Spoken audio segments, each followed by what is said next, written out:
Good afternoon, ladies and gentlemen. I am authorized to assure you that so far there is no reasonable cause for alarm.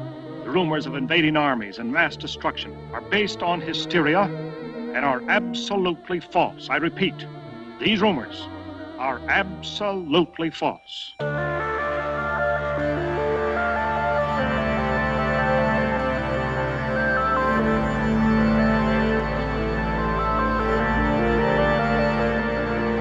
Welcome to Thoughtspeak, a podcast dedicated to the discussion of K. Applegate's 1996 book series, Animorphs. My name is Coleman. And my name's Mitchell, and today we have a Marco book. Woot woot!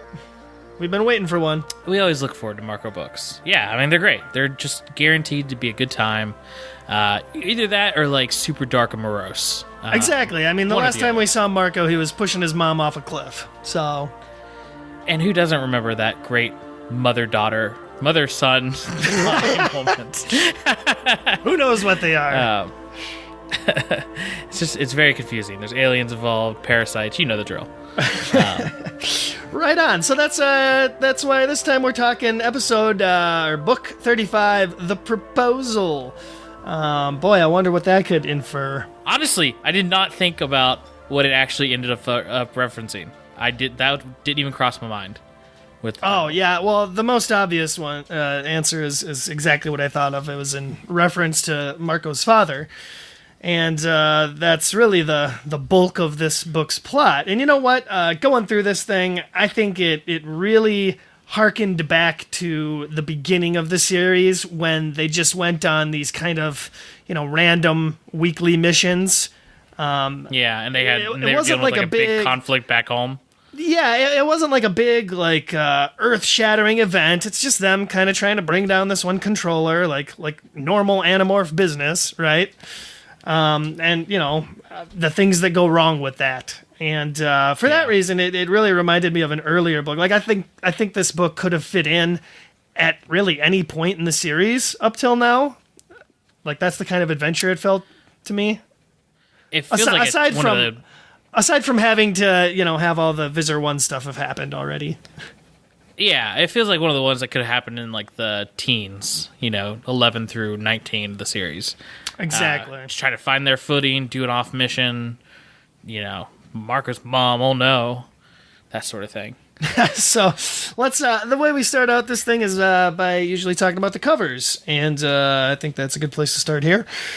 Wouldn't you say?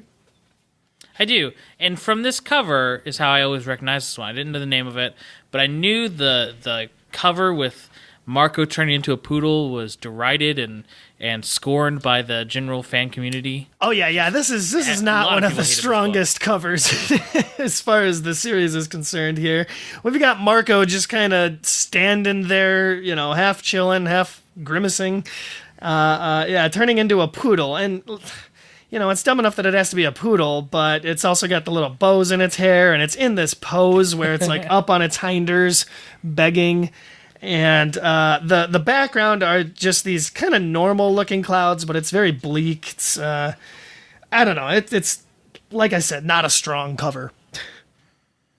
Yeah, and there's not much to say about it. It's not particularly good looking. It's not particularly bad looking. It's just Marco turning into a poodle book. The cover quote, "What's on your mind?" May, I guess, apply. It works. They did an okay job picking from the list this time. Yeah. What's the inside cover look like? Tell it to us who all have the book in front of us. Okay. I'm guessing that means your book is lost in the ether somewhere, but the inside cover... on a plane. The inside cover actually depicts kind of a scene, sort of, from the book. I mean, it's in a TV studio, right? And there's a camera, which honestly looks a lot like the camera, the same pedestal that I used to operate when I worked at the TV station. Kind of cool. Anyway, the poodle's in front of the camera, and by that I mean in front of where you'd stand to operate the camera. So technically it'd be behind the camera. And there's look at all these technical terms you're throwing around. It's in front of, behind, truck, pan, tilt. Yes. And there's this silhouette of a man kind of going after the dog. So it's sort of a scene. The big draw here is that there's a whole bunch of little TV screens with separate art. And as I learned from the Seropedia entry, this is actually the screens inside on the inside cover here show the pieces of the illustrator who is named David Mattingly. His illustrations that he'd done, non-Animorphs related. Like you can see his cat in there, and there's another picture of a subway wizard, I guess. So that's kind of interesting. I mean, it was a cool idea. Yeah, see that. But not much to write home about this cover in general. Do you want to read the back of the book for us? Yes, I do. I always do. Though I can never remember who read the last one. I think I read the last one, to be honest with you, because we made fun of how many terms they threw out in that thing. I think you're going to need to read the back of this one, too. Okay. I got you, pal. Here we go. This is the proposal. Ready? Marco already knows he has a few problems. The constant battle with the Yeerks, finding out his mother was infested, and is now Visor 1. The leader of the Yeerk invasion of Earth. But things are about to get even weirder. Marco's father is thinking about getting married again. Meanwhile, the Animorphs and Axe have other things to worry about. It seems the Yeerks are trying harder than ever to get people into the sharing. Now the kids have to find a way to slow down recruitment. But Marco's personal stress is causing him to morph into creatures that don't exist. Creatures the Yeerks are sure to notice and attack. That kind of summarizes it pretty well, actually. It's just like a jumble of plot lines that are happening together, and they all kind of form into a conduit in this book. I think it's no secret that this book leads directly into Visor. It was kind of a secret for me as I was reading it, to be honest with you. I didn't remember this book at all. I don't remember if I'd read it a long time ago or if I just read it recently for the first time. It's like we had discussed a little bit before recording here. It's kind of a forgettable book, and we'll talk a little bit about that, though we both had positive feelings coming out of it. So we're going to be on a little journey of self-discovery to discover what we really thought about this book. Okay? I think we've both got our scores in mind already. I wanted to say that because in my mind, they kind of missed the mark on if they were going to lead. If they knew they were going to lead into a book like Visor, I kind of wish this book would have pushed more of the the interesting things about Visor, like the sharing. If we would have seen kind of like a modern day duality story with what's important to the next book, I don't know. They could have tied it into Visor a little bit more. Sure. Yeah. In fact, the scene that happens later in Visor, it'd have been really cool if they'd have found a way to include that in this. Yeah. But we'll get to that. That's yeah. Okay, so let's see. Read the back. Usually we just start at the beginning of the plot. Right? That is how we do these episodes we've been doing for years at this point. Well, I don't know. At this point, it's been a while. We'll see. These things always start out with their recaps, as they do, and kind of sometimes they go on little pseudo submissions like that last book did, and other times they just start out with the main characters just sort of chilling at home, like Marco's doing here, hanging out, playing video games with his dad, and they're having a good old time, and he's doing his narration, and then something different happens, which is Marco's dad's girlfriend calls and interrupts them, and we get the instant feeling that Marco is not okay with this change here, and he goes on to explain, of course, all about Visor 1 and everything that happened there. But the bigger problem is that this also sets up the plot of a very prominent controller who is on TV now telling people to come down and join the sharing, and he's basically becoming the new public face of the sharing, and that's that doesn't sit well with the Animorphs. So Marco is immediately alerting Jake and the rest of the team about this. Boom, set up. Yeah, I set it up. What do you think? It set it up really well too, and I like this idea of this TV figure. If Jimmy Kimmel went on his late night show and was like, "Hey, by the way, You know? Well, kind of. Yes and no. I mean, this is more like the sharing. this is more like Dr. Phil or Dr. Oz, kind of becoming a public figure. So yeah, I mean that sets up the plot right there, and like I had said earlier, this feels just like one of their older missions. Like it doesn't seem like the fate of the Earth is at stake. It's just another way that they gotta slow down the invasion, right? Yeah, and right away, when they all meet up, go to meet up with everybody, Marco has a little trouble in his morphine. That makes up a large subplot of this book. Oh yeah, this is C-plot stuff here. Yeah, but it's interesting because it seems like we would have seen if this mishap is what they say it is.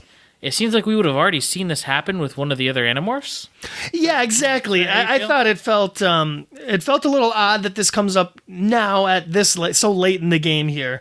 And what you're referring to, of course, is Marco's trying to morph into a bird to fly off to their meeting, and he ends up doing this hybrid bird-lobster morph. Which actually forces him to, because he's so uneasy about this, he rides his bike to Cassie's, which is kind of humorous. So he brings it up in the next chapter. Well, you got to think anything that messes with their morphine probably freaks. Morphine itself is already scary enough, but anytime they feel like they're getting trapped in the 2-hour limit or anything that would mess with morphine at all, that would probably be pretty terrifying. Yeah, oh yeah, and there's always the fear that maybe something goes wrong with the technology. Like, okay, for one thing, at one point they were randomly sucked into Z-space when morphing just happened to go wrong. So there's always the chance something that could go wrong. And I mean, he could get stuck as a hybrid, like for whatever reason. When your laptop messes up, you don't get stuck into some crazy, horrifying morph for the rest of your life. So. Well, you different don't. Scenario. So the Animorphs have a meeting, Cassie's barn, like they always do. They're trying to discuss how they're going to ruin this man, William Roger Tennant. How they're going to ruin his career and get him booted off the air. That's kind of what they want. I will say that a lot of the characters, you could say that they've changed, but they just don't feel like the way they used to. Like, Marco's obviously upset about his morphing thing, so he gets a little pass for kind of his rude behavior, because he shows up and, Rachel and Tobias are complaining about missing, like, Gilmore Girls or something. And, Marco takes a pretty hard stab at him, which I thought was pretty cruel.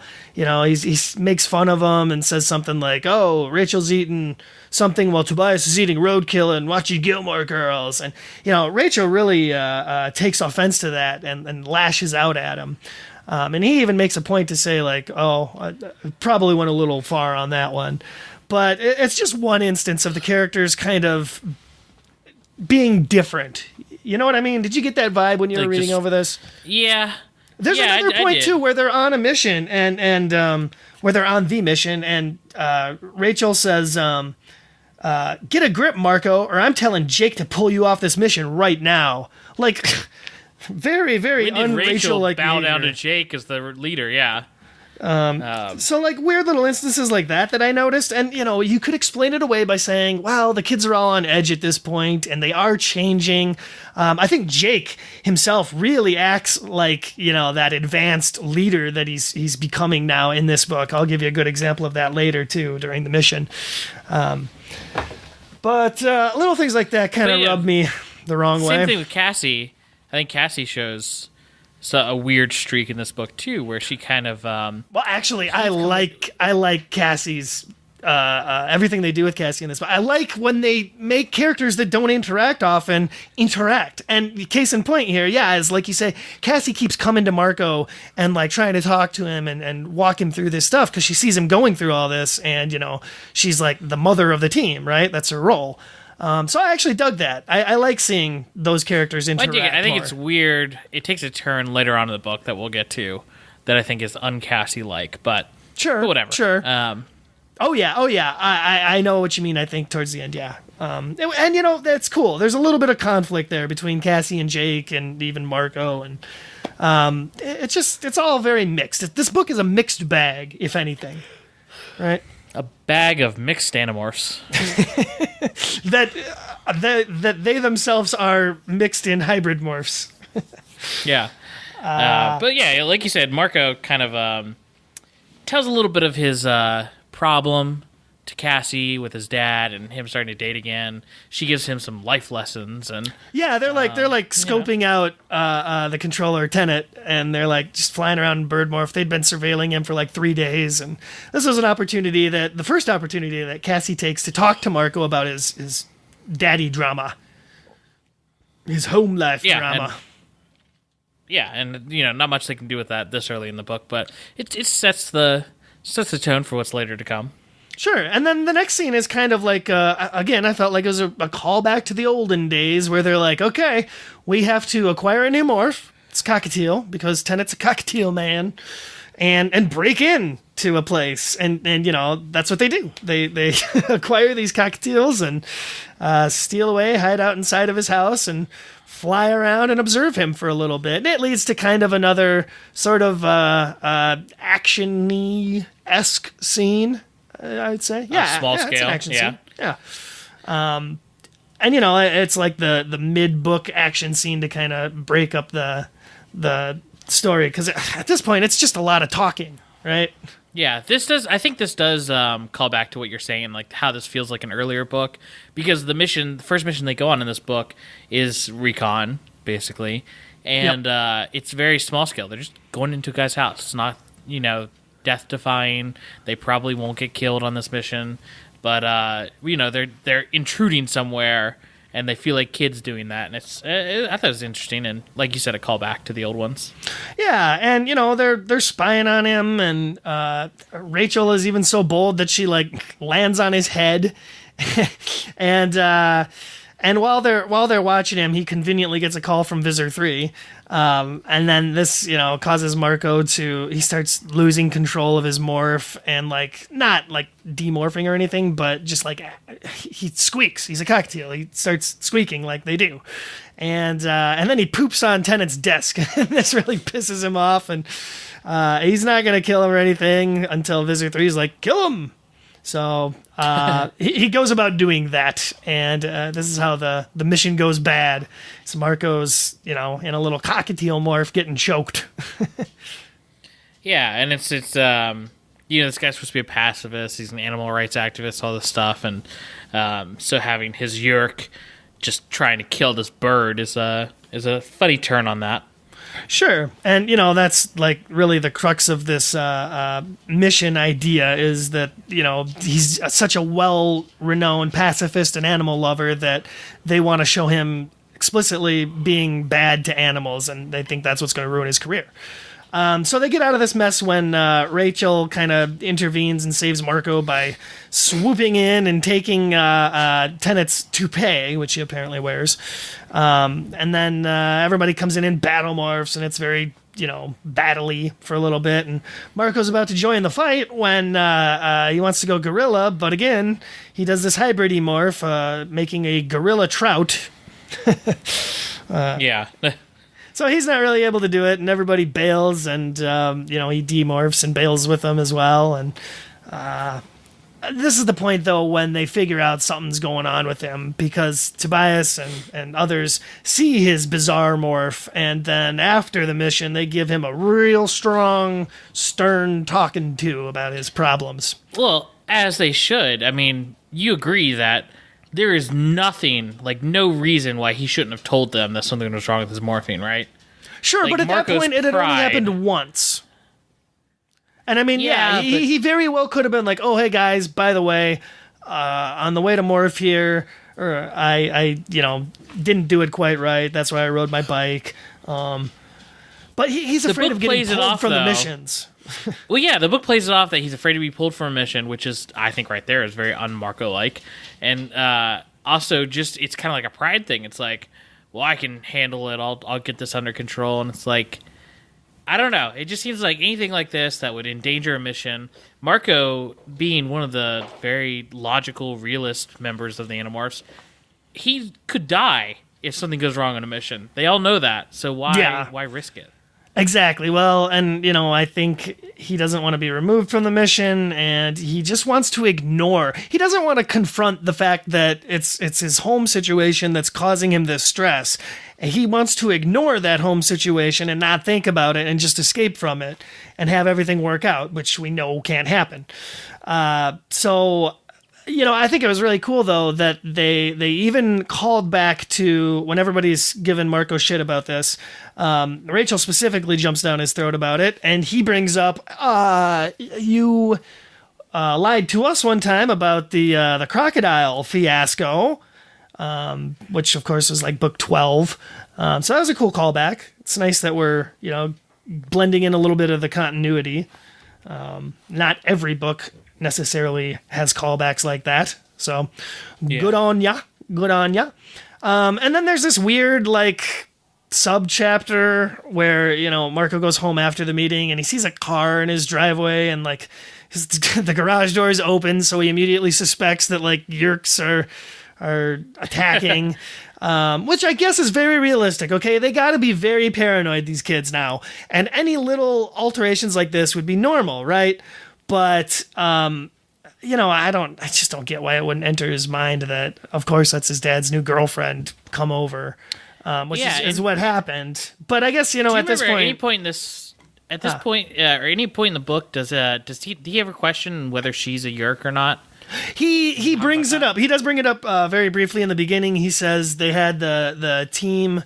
They're not stupid. They had the whole team watch her for 3 days, and she didn't go into any Yerk pool locations they know of. So he has the assumption that she's clean. She ain't no controller. I swear I read this book. This is one of those books that just went one eye went in one eye and out the other. What? I think they keep Nora, his dad's girlfriend, around for a couple of books, but I know that, towards the last 10, the countdown books, I know she gets taken as a controller at one point. And, this is even the sort of, I think, the way that the series justifies having Marco's dad leave her and, go back with his first wife. Spoilers, I guess. When that happens. Yeah, I mean, I never read this book before. I always read Visor, but I never read the book that led into it. And, sure. So at some point in the series for you, his dad just acquired a new wife. No, I never read a book after this one that talks about Marco's dad having a new wife. Oh, well, so I don't really recall how much it's mentioned either. Yeah, the only thing I knew, the books I read when I was a kid and in college or whatever, and then the end of the series was that at some point his mom gets freed. There was no middle wife in there for me. Right, yeah. I don't know. I thought this book was where Visor 1 got freed, but, obviously that's not the case. What with Visor? Yeah. Anyway, so Nora's there, and she's got this annoying poodle that's named, Roscoe or Bosco or some stupid... It's got a really stupid name. Yeah. The whole point of it is that it's really annoying. Marco hates it. And it's just an annoying dog.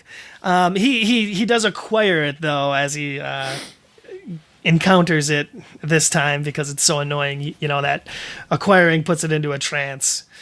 He's trying to keep it from biting his shin off. Sure, yeah, it's annoying the piss out of her. And you know what? Just from this one encounter, I think Nora's a shit character.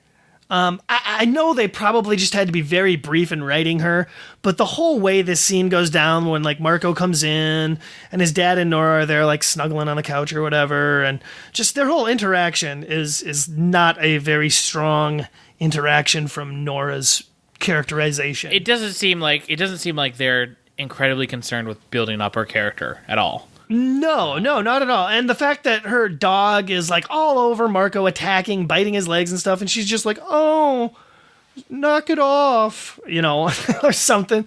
She doesn't do enough to remove the dog from the situation.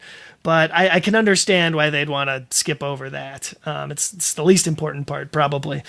Nora's characterization. Screw her. She doesn't even get her own book. But I don't know. They just wanted her to be a foil for Marco and make him feel things. Yeah. I don't think they actually wanted to expand the cast. That's right. It is all about how this makes Marco feel and the situation it puts him in. The cool thing, I guess, about this book is when it's mission time, they're actually going back to a location that they visited in an earlier book that they mentioned, and it's actually the vision. That was cool. They're going back to the place from the hotel David trilogy. Yeah, I thought that was really cool, and I don't know, it really helped me picture it more because they go into detail in the thread or whichever David trilogy that was. But just seeing the banquet hall and like picturing their other mission in it, I thought that was really cool.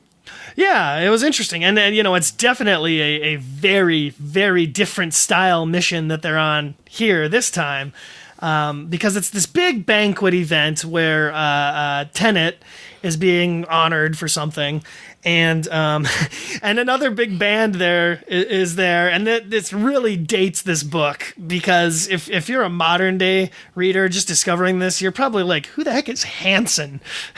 and then you'd have to Google it, and you'd probably find out that Hanson's still making music, and the majority of it's pretty dang good, actually. I found out well after I married my wife how big of a Hanson fan she was back in the day. I feel like that's something you disclose when you're dating, you know. But no, I think it's just an assumption that anyone that was that age range in the 90s there when they were big was pretty into them. And you know what? If you doubt Hanson is capable of making decent music, just do a YouTube search for their song. I think it's called Down. That's the one that kind of won me over. But I mean, I haven't heard much else. I haven't heard much else of theirs. All I know is that when I was in third grade, the whole world was Boyz II Men and Hanson.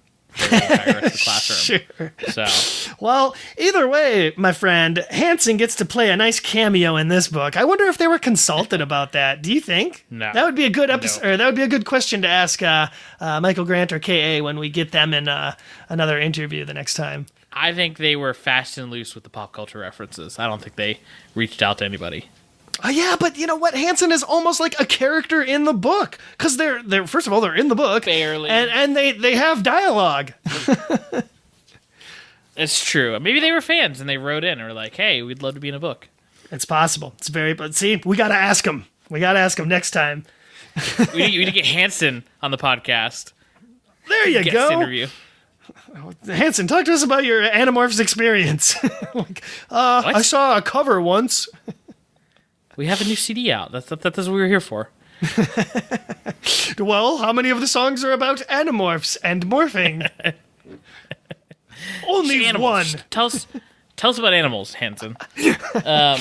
So the whole mission here, the whole idea, and this is kind of I don't know if it's a strong positive or a negative for this book, because the mission's almost played out very humorously with they go in and kind of infiltrate in Roach and Bugmorph like they normally do.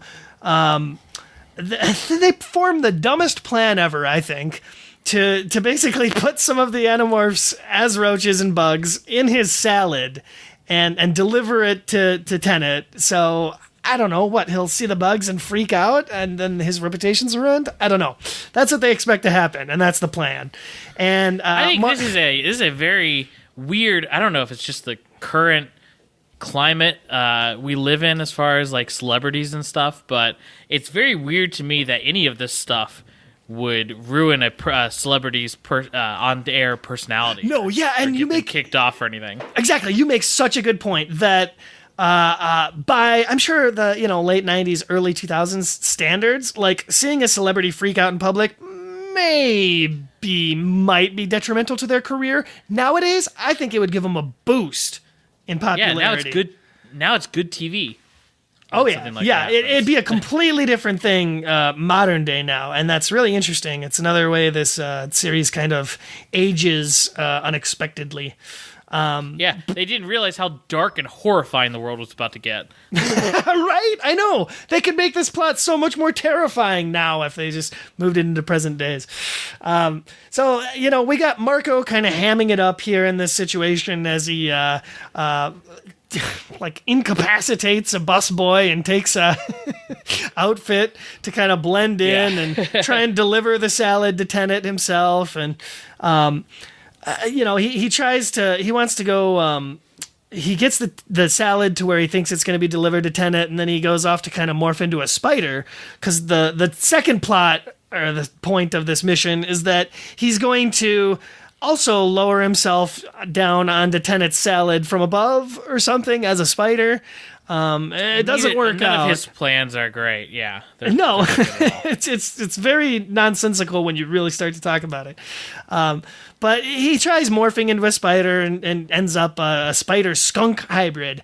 And then here's another part that sort of harkens back to the beginning of the series, when they were like constantly getting found by people, ordinary people, who would freak out and react to them. And again, we got Marco committing a huge no-no of talking to people in Morph. Oh, yeah. Because he tries to, sort of convince him to leave him alone. And then he ends up demorphing right in front of them and scares them all off. Conveniently, again, they're not controllers, so it's okay. But they could very easily become controllers, And you know what? Yeah, in fact, I would say that would be a smart, strategic plan for the Yeerks to, whenever there's an Andalite Bandit incident, take controllers from the entire incident, make everyone who was a witness a controller, and see if any of them caught anything. Check their memory banks for anything weird, because then they would find people that, I did see an animal demorph into a human. Like, boom. That'd be incredibly smart of the Yeerks. Yeah, that would be a great thing to do every time. Like, that's their follow-up to every single calamity. But honestly, you just made me want to see a alternative book where... hashtag I want that book! Yeah, we're about to go into one. An alternative book. Animorphs aren't even present in it, all right? You don't start out with "My name is Jake." You start out with, "My name is Jared." Dude, I've already had this idea, and I know where you're going. Yeah. A mission from the perspective of an innocent bystander, basically, where it's just like... where it's just like aliens barging in, and then animals. Well, I was going to say, my hashtag, I want that book.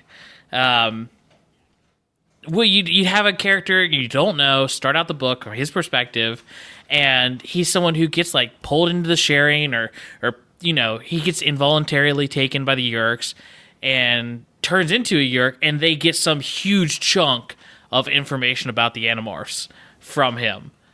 He's someone who heard them talk or something like that. And it's just this whole, the whole book would be, leading up to him actually be taken as a Yeerk and then switch over to the Animorphs perspective and them having to deal with it.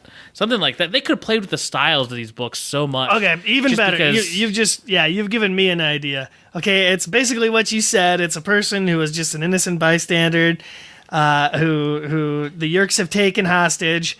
And, they sort through his memories. They find out, he talked to a spider that, was demorphing before he ran off. Yeah. And then they throw him in a pit with 2-3 other humans. And they're all like, what the hell? Why did they take us? Why are we here? And they're trying to figure it out. And they come to realize that the 3 of them, or 4 of them, however many of them, were all witnesses to something like that. Like the Andalite Bandits demorphing or whatever. And I don't know where you take it from there, but that's kind of a cool idea. Good job, us. That's what happens next. Hashtag collaboration. Yeah. No, I mean, it's just because of their focus on perspective in this series, they could have done a ton of really... Excuse me.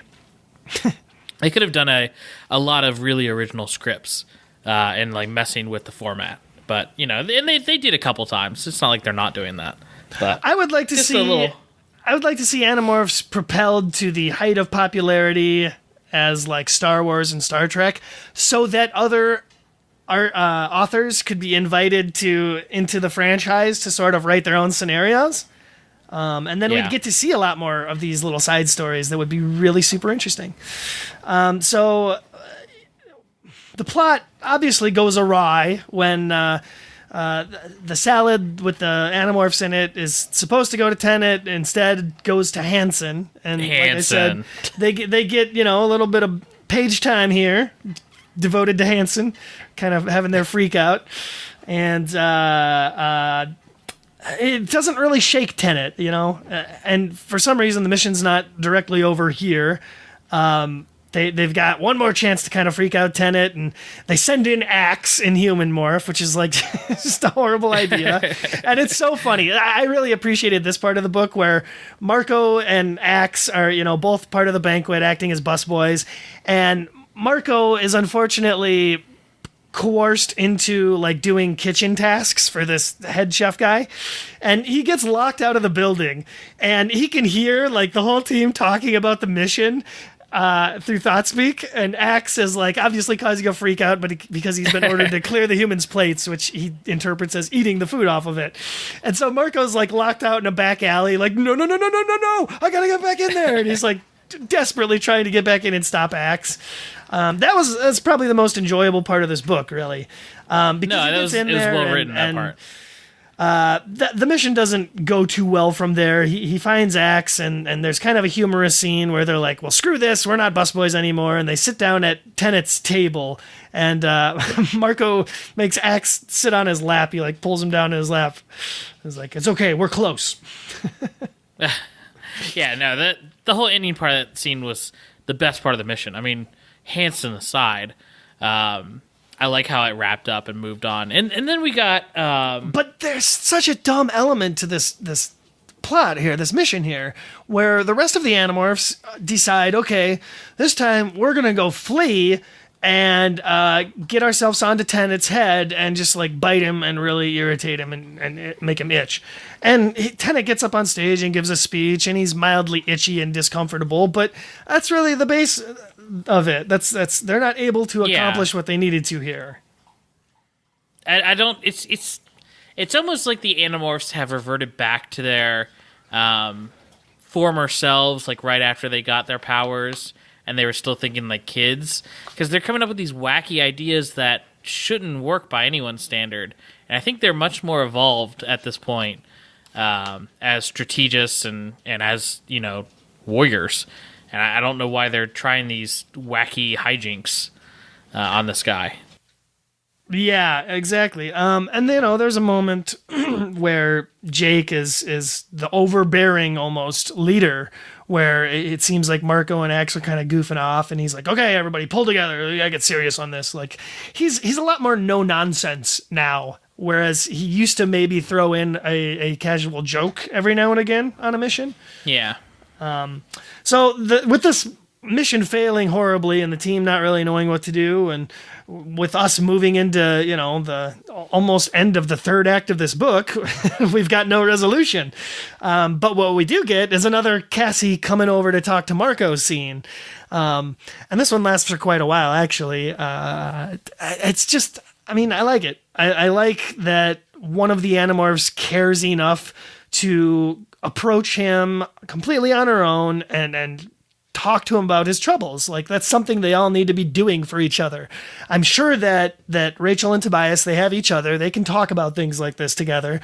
Cassie and Jake are obviously a couple and talking about things. Marco gets left on his own a lot. You got to realize. He doesn't have anyone to talk to about this kind of stuff. And furthermore, even if he did, like with Cassie trying to make the connection here, he fights it. He doesn't want people to see him serious. He has Jake. Jake and Marco are paired up quite a bit. But another thing this book does is really drive home the distance that's forming between them, because towards the end, Jake even is like, man, I'm your best friend. You can talk to me about this stuff, or you feel like you should, but you get the impression that Marco doesn't feel that way anymore. He's not best friend Jake anymore. He's leader Jake. I don't know. It's weird though with Cassie. I like the moments you have with Cassie and Marco because, like you said, it's so different and it's just not what we're used to. Like I said, with no resolution and we're running out of pages here.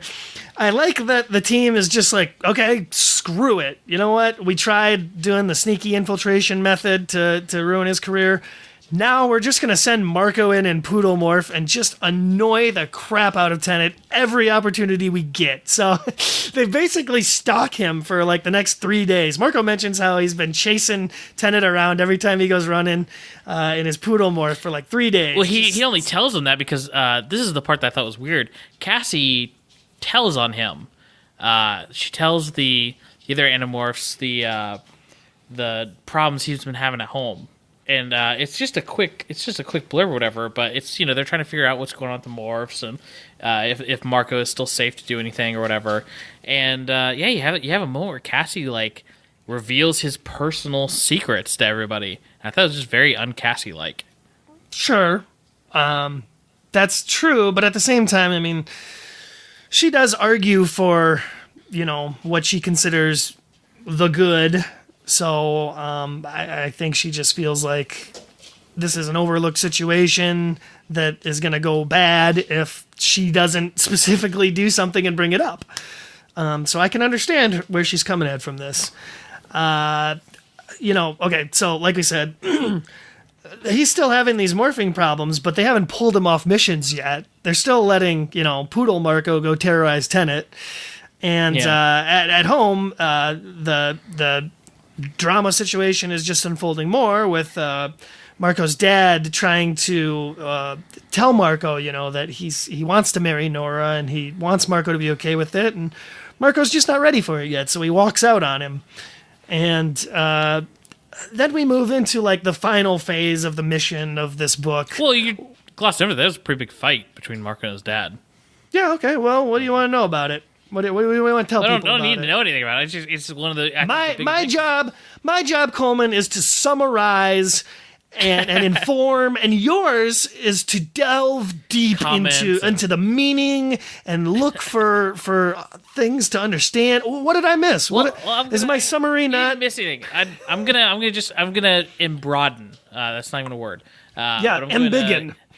I'm gonna stretch this out a little bit because it's an interaction we haven't seen between Marco and his dad. His dad obviously was just worthless for the last 2 years because of his mom dying, quote unquote dying. But Marco took care of the house. He took care of the bills. He took care of everything, like way more than a kid should. So his dad's kind of really indebted to Marco, and now his dad's just moving on with his life. And we've never seen this interaction between the two of them where Marco's like flat out angry and yelling at his dad, which you'd think would have happened when his dad was, stopped being a parent. You'd think that there would have been some big explosion over that, but Marco kind of got over that. This is like a bridge too far, and it must be infuriating for a kid to know his mom is out there and still alive. Probably, right, and that's another thing. That's probably the biggest thing that I wanted to bring up. Go ahead, finish your. No, it's just it's like what you're probably about to talk about. It's how unfair that is that your mom is alive. She's still your mom somewhere under that parasite, and your dad's just gonna move on and get married to some chick with a poodle you hate.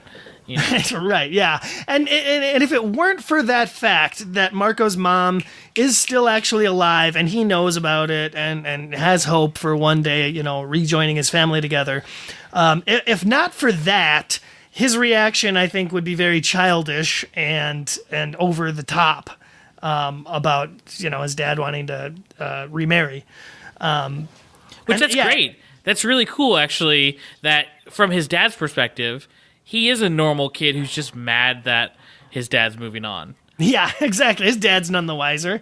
He thinks his kid's just having a really hard time, adjusting to his mom, quote unquote, being dead.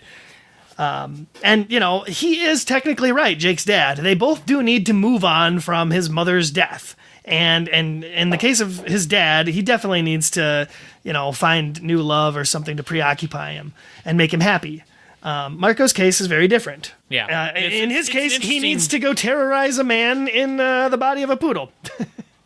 Yeah. I do think after all the attempts to shut down Tenet and get him kicked off the air, this one, while it's clever, I think it's way more clever than the other things they did. It wraps up. It's one of those missions that, hey, this wasn't really the point of the book, so we're going to wrap up the storyline nice and neat real quick. Yeah, and come to think of it, I don't understand why they didn't consider going to his TV studio and messing with a live broadcast. Like the first thing. Why wouldn't they? From the get-go, yeah. But I guess this banquet thing was an opportunity. They didn't want to rehash the book, the plot of book 11. That's why. Sure. Oh yeah. 11 or 12? 11. Are you talking 12. The reaction? Might be 12. Reaction? Talking about the crocodile. That's 12. Yeah.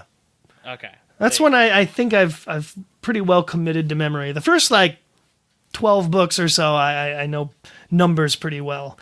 We start to lose it a bit when we get up into the 20s and whatnots. So, yeah, they go into the TV studio, and they're still letting Marco, participate in the missions, which in this instance is not a good idea because while he tries to go poodle here, he ends up mixing it up with a polar bear. So he's like a polar bear-sized poodle, but with the polar bear instincts and probably claws and teeth. So he kind of freaks out and goes and attacks Tenet, and he even has a moment where he's like thinking about it, like almost willingly, like whatever, I don't care, I'm gonna just do what the instincts of this animal wants because it's making me feel good, right? Yeah. And this is the moment I'm sure you were talking about where Cassie and Jake kind of have to talk him out of killing Tenet, and Cassie takes a very warm approach to talking Marco down, whereas Jake is like, Cassie, shut up. Marco, I'm your boss, and you're doing this now. Like, he gets very firm with him. I thought this was very clever writing because, you have Marco and Cassie paired up the whole book, and her trying to therapeutically talk him through his issues and what might be the problem. And then you have Jake who actually knows Marco and is his best friend, just being like, bro, come on. And then Marco's like, yeah, you have a really good point. Yeah, exactly. But it does show a really cool divide, potentially, in the Jake and Cassie relationship, where even Jake has to override friendship and relationship and establish commander, protocol, where it really kind of drives home the fact that these kids are changing, especially Jake, and their relationships especially are changing and gonna change more. Well, I was just gonna say, and I mean, their plan worked, even though it wasn't exactly how they wanted it to go down. Tenet loses his crap on the air. Yeah, well, it really only works because Marco is able to demorph, so to speak, to just poodle. Like, he cuts the polar bear out and goes to just poodle, and then this allows Tenet to basically pick him up and choke him and kick him and abuse this poor Marco dog, which of course happens in front of the most important production people. They keep mentioning the UPN guy is coming to watch, and there's even a funny moment where they're talking about the UPN guy, and Tobias is like, oh, we should maybe look into it because I kind of want to pitch him this idea I've had about a new Star Trek series. And then I like that because he goes into it and he's he starts explaining something, and I really want to ask Michael Grant if he actually had the ability to make a new Star Trek series, what he'd do with it, because I bet he'd have a really interesting idea. I get the feeling that Michael Grant surely enjoyed Star Trek just as much, but that Kay Applegate was the actual Trekkie of the relationship. Really? I don't know. I get that vibe from whenever they talk about Star Trek. I always, to me, I just pictured that Michael Grant was the more sci-fi guy, because before they really teamed up for this Animorphs. He's like the Michael Bay loving sci-fi guy. I mean, just read their books. I feel like Kay Applegate's more the Star Trek fan, and Michael Grant's more of the Star Wars. Oh, okay. fan. So you're saying he does more of the action, the flashy kind action, of sci-fi, the gore, the war. Katherine, I think, is more of the internal writer. She likes dealing with family drama, relationships, things like that, and philosophy, and very interesting stuff. UPN guy, freaks out and is like, "Oh, we can't have you on air. Not when you're abusing poodles." And ends his career there. And the mission is a success, and everybody kind of wipes their hands of this story. And then, incredibly quick, we get a one-chapter stinger here. We get a stinger end of the wedding of the team at the wedding, which is very sweet. Even Rachel cries, and Marco's the best man, and it all ends well, I guess, until you get the stinger paragraph at the end, which is Marco getting a phone call from dun dun dun Visor 1. Yeah, and it's to be continued. There was a very nice surprise there. Yeah, and it's not. It didn't even feel like they're going for like. I can't remember the David trilogy. They didn't like say to be continued. They just kind of like ended. No. David trilogy had to be continued at the ends. There might have even been another to be continued or something along the lines of that somewhere. Sometimes they do like. I think there was a to be continued in the Hork-Bajir Chronicles or something like that, or to be continued in Megamorphs number 3, or I don't know. Yeah, we've seen it before. They do nice little things like that. But I do think you said. I think you mentioned one of the Megamorphs, but I think this is the only one that continues on into a larger book. Besides the Hork-Bajir Chronicles being referenced in another book, this is the one that really feels like. Okay, they're doing like a Marvel style, cliffhanger. Yeah, somewhat. I mean, it does feed into a completely unrelated story, but they managed to bring back one of the main characters, and it all has to deal with Marco essentially. So that's really how it ties into this book. So that's the end of the book. By the way, we're done with the proposal. I don't know, man. I've got such mixed feelings on this book. I think I know what I want to give it. I don't mind going first if you don't mind. The review. Real quick. I don't know when would be a good time to throw this in, so I want to do it right now. There is one interesting fact on the Seropedia entry for this book, and that is apparently a lot of fans were asking K.A. Applegate why the Animorphs don't do like these hybrid morphs. And so she took a moment to actually address that. Because it would be a really, I thought, useful ability to be able to combine morphs. Anything with plus bear claws is good. Or if they could just manage to morph bear claws in their human forms, like that'd be a plus. So this is the way she addressed that. She says, well, you're assuming that melding animals would create something superior. Ain't necessarily so. Evolution is the process of adaptation. Each species is adapted to survive within a particular environment and a particular niche. The process takes a long time, billions of years, and you can't just come along and play mix and match, plugging Legos into linking logs, and expect to come up with something that works. How do you join up the intestinal tracts of a polar bear and a shark, for example? Very carefully. And if you could meld a bear and a shark, where would they live? What would they eat? And wouldn't the other animals laugh at them?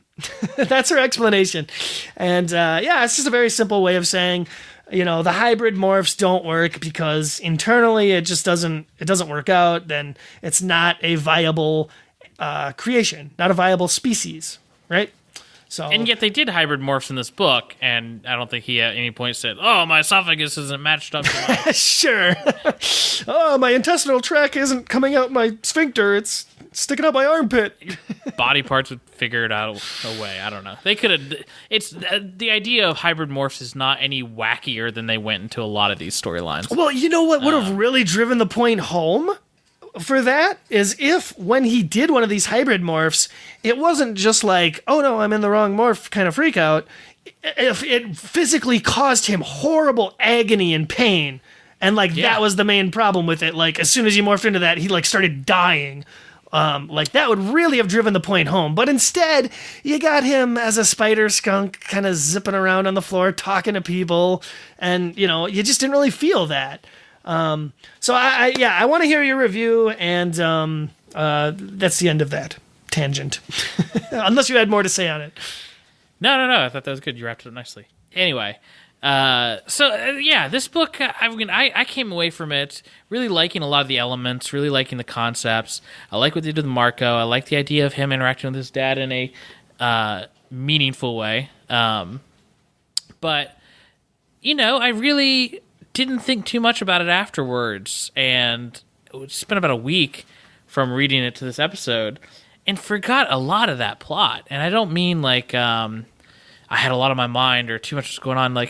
Honestly, it just very, very slippery in the sense that it didn't affect much. It didn't really affect the mythology. It was a good book. It was fine. Just didn't really have a huge impact. And I wish they would have spent a little more time at the end kind of wrapping things up. Had more of a wedding scene, or I don't know. I don't know really what I want at the end of the book, but I just wish it would have been fleshed out more. And I wish that the book leading into Visor and was specifically promoting Visor would have had a little more to do with that. Like you mentioned, like some book where their events are happening at the same time as the trial and Visor would have been incredible. That would have been really, really cool.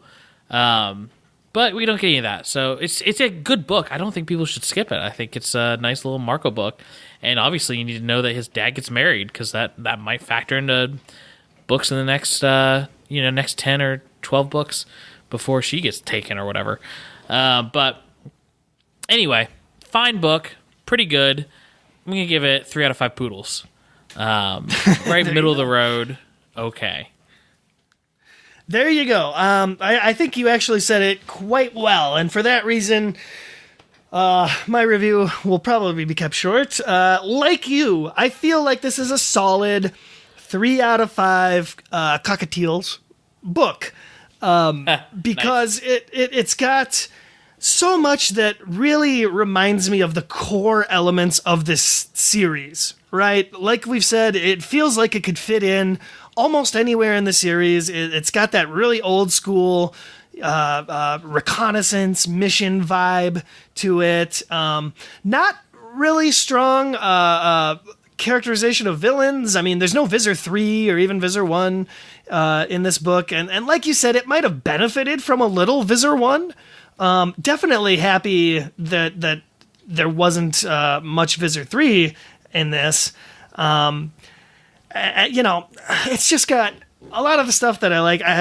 Were character moments between Cassie and Marco, Cassie and Jake. I thought Rachel acted a little bizarre in this book, so that wasn't the strongest, I guess. But you know, like you said, the biggest problem is that once you're done reading it, you go right into such a much better book that you immediately forget everything except the most important points from this book, which are that Marco's dad got remarried. That's really all you need to take away from this book, and it would have been just that extra little, the bit that would have set it over into maybe 4, maybe 5 territory if they had thrown in some more Visor 1 and tied it in a little bit more strongly to Visor. But for everything that it is, a larger part of the book too. Sure. They had so many great references. I mean, pop culture up the wazoo in this. It's just really everything we've come to love about Animorphs. Just very mild, and the fact that it didn't really do anything new definitely hurt it and made it more forgettable. So that's why it ends up in that middle grade area where I still think it was a pretty enjoyable book, but all in all, like you said, we both had a hard time recalling the real specifics of what happened within it, because the plot points are so spread out and almost, unrelated that it all just feels like it's barely held together, I guess. But what I'm really excited about is going right into Visor, because holy crap, as soon as I finished this book, man, I was like, well, I don't know when we're recording this episode or the next one, so I'm just going to start Visor. And I did. I couldn't wait to get into it. Yeah, I mean, Visor is incredible, and you're going to be hearing us talk about that very soon. But yeah, this book is just I almost wish it would be placed somewhere else in the series so that we could appreciate it more, maybe. Sure. Yeah, I could see that. Maybe if Tenet himself was a little bit more memorable, I guess, as a villain, but really just seemed like an obstacle in their way. And the mission itself was a little zany. It's no eels through a fire hose, I'll tell you that. Very true, on multiple levels. But yeah, well, that's the proposal. I think we both enjoyed it. I don't think you should skip it, but again, wait a week, see if you can actually remember what happened in it. Right? It'll be like you skipped it. You'll come out of it with the base knowledge that somebody got married, I think. Maybe that's why everybody is so hardcore on this book, and don't like it because they just forgot that it was okay and pretty good. Well, I think it gets a pretty general positive vibe. I think most people do enjoy this one, mostly because it's a Marco book, and that's it, man. I think it skates by on the fact that it is a Marco book, because if this had been from like Cassie's perspective, well, actually, okay, that's a bad example. I think Cassie would have had a great perspective on this. If it had been from Tobias's perspective, not as good of a story, right? Okay, but okay, Cassie's perspective might have been an improvement, actually. There would have been a lot more cockatiel complaining if this would have been a Tobias book. Hey, possibly, but you know what? Even that harkens back to the beginning of the series. Now I feel like they would just murder animals if it suited their cause. Yeah, exactly. So that's our review. Let's get to the plugs. Okay, so yeah, I hope you guys enjoyed our book.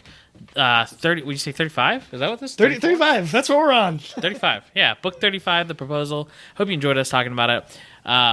We didn't. If you noticed, we went straight into the book review this week because we didn't have any new reviews.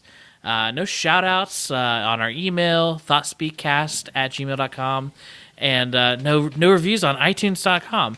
So if you want to hear more from us, if you want to hear your words said through our sultry tones, jump on iTunes, leave us a review. Let us know what you think of the podcast. Those really help us get out to more people and let the show widen its audience. If you haven't yet, check out our Patreon.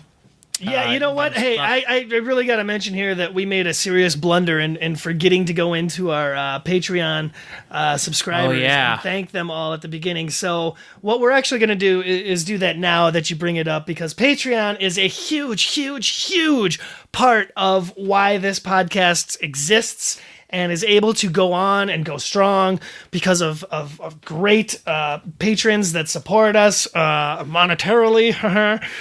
Thank you very much. And as soon as I'm able to pull up the list of people I'm going to thank, it's coming. I promise you, here it is. I'm going to start at the bottom of the list. You know what? I'm just going to go through all of them because...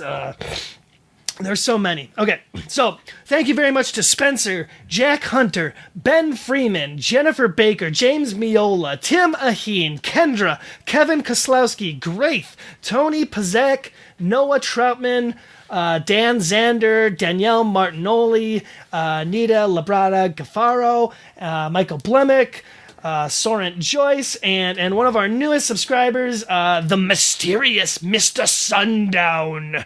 I don't know who you are, but my God, man, thank you. Thank you for your patronage. What are you saying? Oh, I was just saying Mr. Sundown sounds like a character from American Gods or something. Yeah, it kind of does. Well, it's just Sundown, but I think it sounds so much cool if it's Mr. Sundown. But Mr. Sundown. So that's our Patreon. Please check it out at patreon.com/thoughtspeak. Maybe consider becoming a subscriber and help us out. We try to get the episodes out earlier to folks that subscribe to that by a day or two. It's really, it just helps us out so much. And you're going to mention iTunes and stuff, and the ratings and reviews we get on there. Do that too. I will. I mean, in our ratings and reviews, they help us out a ton. But nothing, like you said, nothing helps us out like our Patreon, which supports the show, lets us pay for our website and everything else that we're doing. And that's really the biggest incentive we have for getting out the next episode is the fact that we know you guys are listening and that you're supporting the show with your own hard-earned money. We incredibly appreciate that. So I thank you all for that. And... again, we're on Twitter, we're on Facebook. Just search Thoughtspeak on Google. We're like the first 15 results. So, you check out our Michael Grant episode or interview that's had a resurgence. I don't know if you've seen this, but our interview with Michael Grant is now at the top of Reddit's Animorphs page. And I saw that somebody did a transcript of the interview, and that's really, really appreciated. That's so cool. Thank you so much for going through and transcribing that. We need to get that on our website, the transcription of it. They just did the Animorphs specific parts, not any of the chat or questions we had about his other properties. But still, very, very cool, very relevant. Check it out. Yeah. So, we appreciate you guys listening. Check out our next episode, which is going to be a big one. It's going to be us talking about Visor, which is I mean, I'm not even going to try to hide it. It's one of my favorite books in the entire series. I mean, our scores are going to be pretty self-evident, just the way we're talking about it here. But yeah, please come back and join us for Visor. We are so excited, and that episode will be out soon, we promise. Until then, I have been your host guy, Mitchell. And I'm Coleman. And we will see you in Visor.